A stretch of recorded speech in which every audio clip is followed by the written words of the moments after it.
And now today, let us sing the praises of Aldrich's Kiss Me Deadly of 1955, one of the seminal film noir features, plausibly the best work from director Aldrich, aside from 67's stirring Dirty Dozen, one of the few really weird noirs which shamelessly dispelled the notion of the script being set in a tangible reality.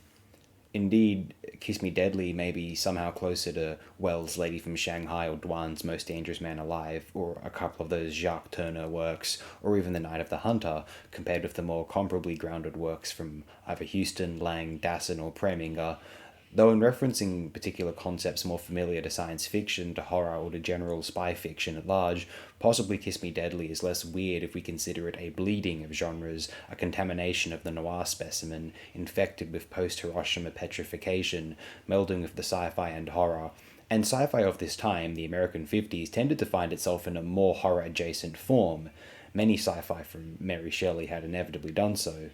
Though naturally, Kiss Me Deadly attempts to filter all these elements via the classic hard-boiled, no-nonsense protagonist, and he sees us through the attempted reacquisition or theft. We'd never truly know who would like to do what with, or of the notorious box.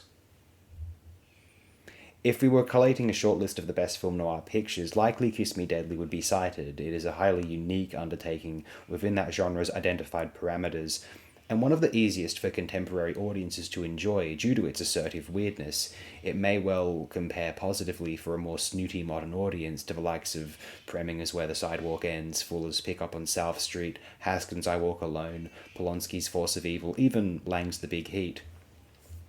Now, in general, Aldrich was a very able director, for in 54's Veracruz and both The Big Knife and this title being discussed, released the same year, 55, he proved himself well able to deliver seminal works in established genre modes.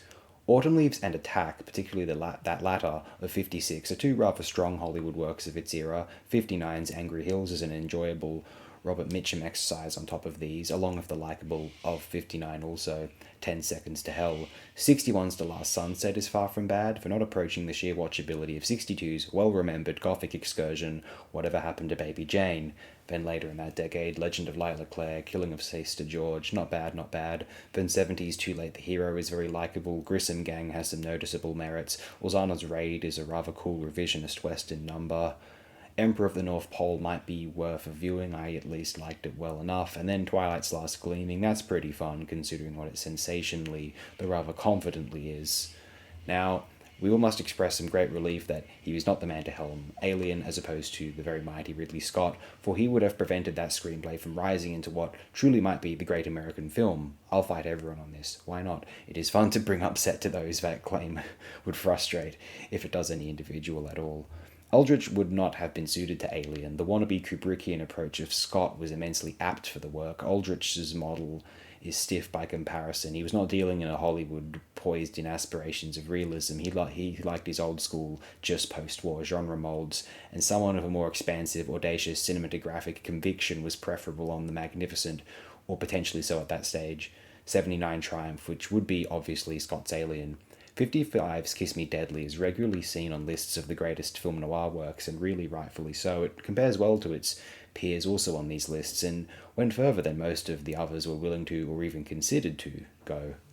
As far as films from 1955 in general are concerned, it is competing with, from America, Dwan's Escape to Burma, Haskins' Conquest of Space, Loughton's The Night of the Hunter, Hitchcock's To Catch a Thief and The Trouble of Harry, and, if you want, Corman's Day the World Ended, just for an endearing acknowledgement of the masterly R.C. Why the Hell Not. And then from around the globe, you certainly have Offal's Lola Montez, Kurosawa's I Live in Fear, Ray's Pay for Panchali, Zeman's Journey to the Beginning of Time, and Dreyer's masterly monument, Or Debt. I am assuming that many went into this expecting some slick, likable noir, hard-boiled crime investigation, maybe a murder plot, a gangster's bank heist, or a cop with a handful of secrets.